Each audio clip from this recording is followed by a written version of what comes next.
का 4th episode short and simple और सच बताऊं तो मुझे बहुत ही अच्छा लगा। इस एपिसोड की शुरुआत में हम देख सकते हैं कि वहीं से एक कहानी शुरू होती है जो कि 3rd एपिसोड में एंड हुई थी। हम देखते हैं केट बिशप की माँ, जैक, हॉकाई और साथ साथ केट बिशप ये बैठ के बात कर रहे होते हैं। एपिसोड की शुरुआत में दिखा दिया जाता है कि किस तरह से जो डायनामिक है ना इन चारों का वो थोड़ा डिफरेंट है। जहां पर केट बिशप की माँ एलेनोर बिशप और जैक एक दूसरे को बहुत सारा प्यार करते हैं ना, एक साथ फैमिली के साथ हैं। सेम इसी तरह से हॉकाई बेचारा यहाँ पे अकेला है। हम देखते हैं कि जब हॉकाई यहाँ से जाने की कोशिश करता है तब केट बिशप की माँ जो है वो एक तरह से हॉकाई को बोलती है कि तुम ये जो केस है ना उसको यहाँ पे ड्रॉप कर दो। इसका मतलब आप समझ रहे हो, इसका मतलब है वो खुद नहीं चाहती कि जो हॉकाई है वो इस केस पे काम करे। क्यों?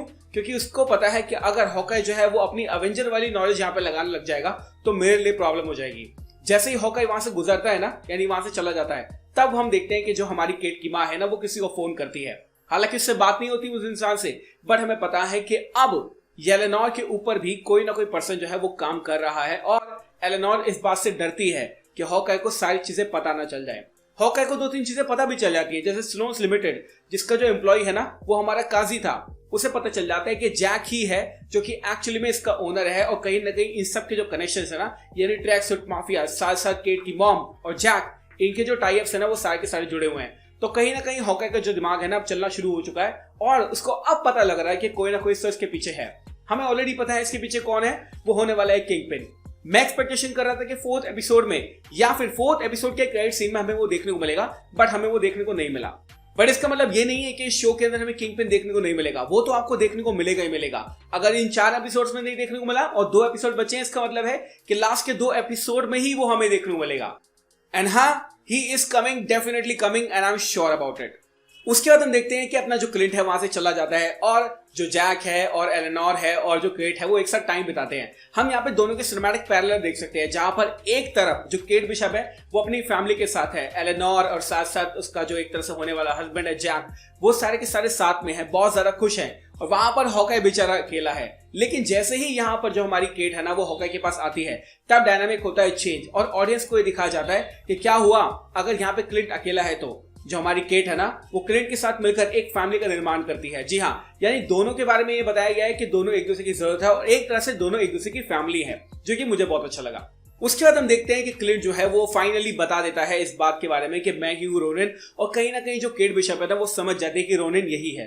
तब वो बताता है कि जो जिंदगी में मेरा सबसे अच्छा शॉट था ना वो शॉट था जो कि कभी मैंने लिया ही नहीं, और वो बात कर रहा है नताशा की। ऑब्वियसली आपको पता है अवेंजर 2012 के अंदर जो हमारी ब्लैक विडो थी उसने बोला था कि हॉकाई को मुझे मारने के लिए भेजा गया था लेकिन उसने मुझे छोड़ दिया। सेम वही रेफरेंस है इसके अंदर और मुझे बहुत ही अच्छा लगा ये रेफरेंस। एजेंट बार्टन को मुझे मारने भेजा गया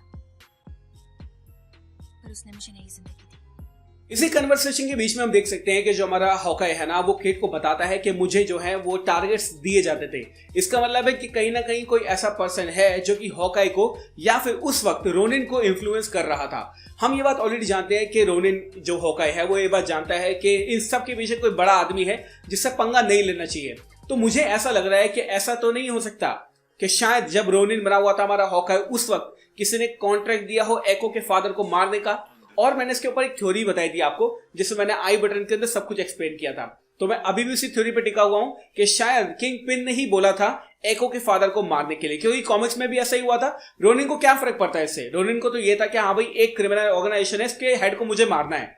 और शायद इसलिए ही जो सारी की सारी चीजें ना हमारे सामने आई हो, इन सबके पीछे किंगपिन निकल सकता है। तो हाँ, ऐसा हो सकता है। और इस बात के हिंट जो है इस एपिसोड में है, जब हमारा हॉकाई बोलता है कि मैं तो बस एक प्यादा था, मैं तो एक हथियार था, तो इसका मतलब है कोई ना कोई इसको तो एक तरह से इंडिकेशन दे रहा था, इंस्ट्रक्शन दे रहा था, और वो कोई भी हो सकता है। I am hoping kingpin.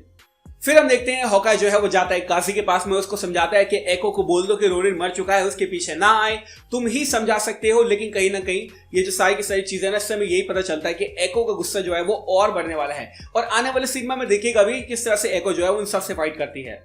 हम देखते हैं कि जब जो केट है वो जाती है इन बंदों के पास में, यानी हॉकाई का गियर लेने जब वो इन बंदों के पास में जाती है, तो इनके अपार्टमेंट में एक इस तरह के छोटा सा, आप अगर बैकग्राउंड में देखेंगे तो यहाँ आपको एक गेम दिखेगी। ये गेम है टूम रेडर। जी हाँ, तो टूम रेडर किसके बारे में है? एक ऐसी लड़की के बारे में जो कि तीर कमान चलाती है। तो केट यहाँ पे है। It's a very good Easter egg. इसके बाद हम देखते हैं कि जैसे दोनों ये छत पर जाते हैं और केट इसकी बात नहीं मानती है और वो दूसरी छत पर जाने की कोशिश करती है। बीच में रखा होता है एक अमेज़न का डब्बा, और इस अमेज़न के डब्बे में क्या बना हुआ है? एक एरो। जी हाँ, तो हॉकाई के शो के अंदर यहाँ पर दो एरो आपको दिखाए गए हैं, मतलब एक टूम रेडर वाला और एक अमेज़न वाला। They are very good Easter eggs.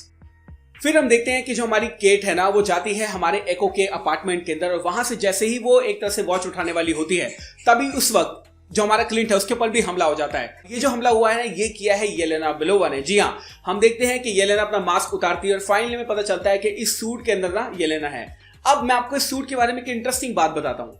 Thunderbolts की कॉमिक्स आई थी वॉल्यूम 1 इशू 130 जहां पर येलेना बेलोवा ने सेम इसी तरह का सूट पहना था और जो कॉमिक थी ना वो थी थंडरबोल्ट्स की। काफी समय से ये रूमर चल रहा था कि जो हमारी वैलेंटीना एलेग्रा है ना जो कि हमने फाल्कन द विंटर सोल्जर में देखी थी उसके बाद ब्लैक विडो में देखी, वो कहीं ना कहीं थंडरबोल्ट्स को जमा कर रही है। और अब इस तरह से ये चीज काफी ज्यादा कंफर्म हो चुकी है कि येलेना जो है ना वो एक्चुअल में थंडरबोल्ट्स का पार्ट है। ये चीज देखते ही वो हमारा जो होकाई है ना वो समझ जाता है कि येलेना जो है वो एक असासिन है जो कि मेरे ऊपर भेजी गई है क्योंकि मेरी वजह से ही ब्लैक विडो की मौत हुई थी। और वो केट को बोल देता है कि तुम यहां से चले जाओ और हमारी जो पार्टनरशिप है वो खत्म हो चुकी है। This is very sad. तो यहां पर जो एक तरह से एपिसोड है ना वो खत्म हो जाता है। अगेन मैं बोलूंगा कि शॉर्ट एंड सिंपल इस एपिसोड को रखा गया था।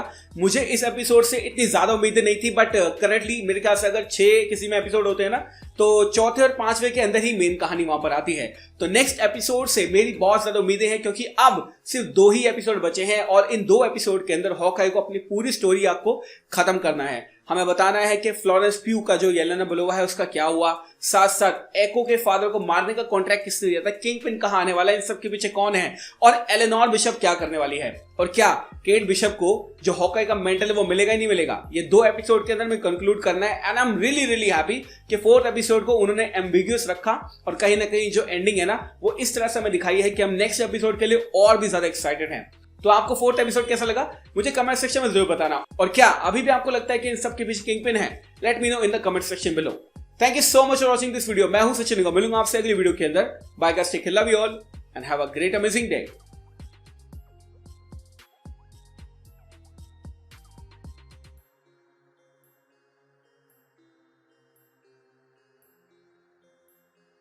We get sap on the truck.